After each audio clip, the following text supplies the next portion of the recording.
ওবায়দুল কাদের দীর্ঘদিন পর মিডিয়ায় এসে সবকিছু খুলে বললেন। ৫ই আগস্টের পর দেশে কোথায় লুকিয়েছিলেন এবং কিভাবে দেশ থেকে পালিয়ে যান সবকিছু নিজের মুখেই স্বীকার করলেন। বিস্তারিত জানতে ভিডিওতে একটি লাইক দিয়ে না টেনে সম্পূর্ণ ভিডিওটি দেখুন।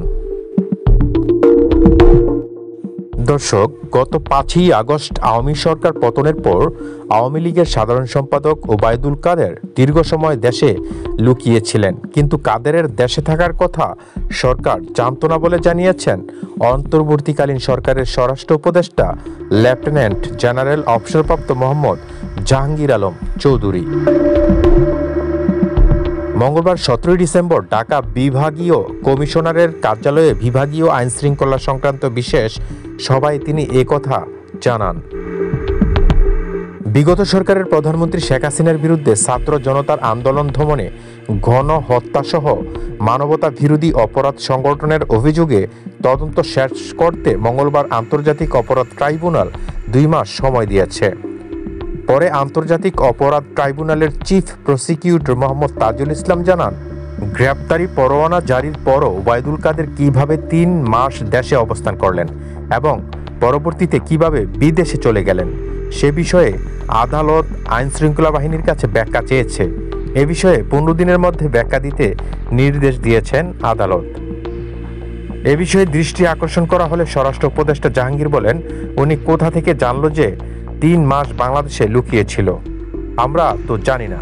আমরা যদি জানতাম অবশ্যই ধরে ফেলতাম। যদি আগে এই খবরটা ওনারা দিত উনি এই জায়গায় লুকিয়ে আছে, আমরা অবশ্যই ধরে ফেলতাম। তিনি বলেন, আপনারা বলেন, আপনারা কি একটা খবর দিয়েছেন কেউ ওই জায়গায় লুকিয়ে রয়েছে, আমরা ধরি নাই, এমন একটা এক্সাম্পল দেন, আমরা কি ছাড় দিচ্ছি?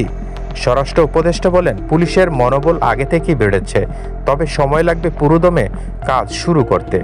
তিনি আরও বলেন, পুলিশের যারা পালিয়ে আছেন তারা আমাদের কাছে অপরাধী, তাদের পাওয়া গেলেই আইনি ব্যবস্থা নেওয়া হবে।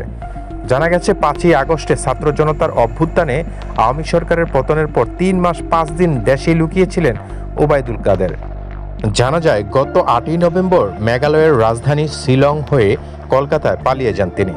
এর আগে গত ১৯ অক্টোবর রাজশাহীর বিজিবি সদর দপ্তর পরিদর্শনের সময় ওবায়দুল কাদেরের খোঁজ দিতে পারলে সাংবাদিকদের পুরস্কৃত করার ঘোষণা দিয়েছিলেন স্বরাষ্ট্র উপদেষ্টা লেফটেন্যান্ট জেনারেল অবসরপ্রাপ্ত মোহাম্মদ জাহাঙ্গীর আলম চৌধুরী। সে সময় তিনি জানান, অনুসন্ধানী সাংবাদিকতার মাধ্যমে যদি কেউ ওবায়দুল কাদেরের অবস্থান জানাতে পারেন তবে তাকে পুরস্কৃত করা হবে।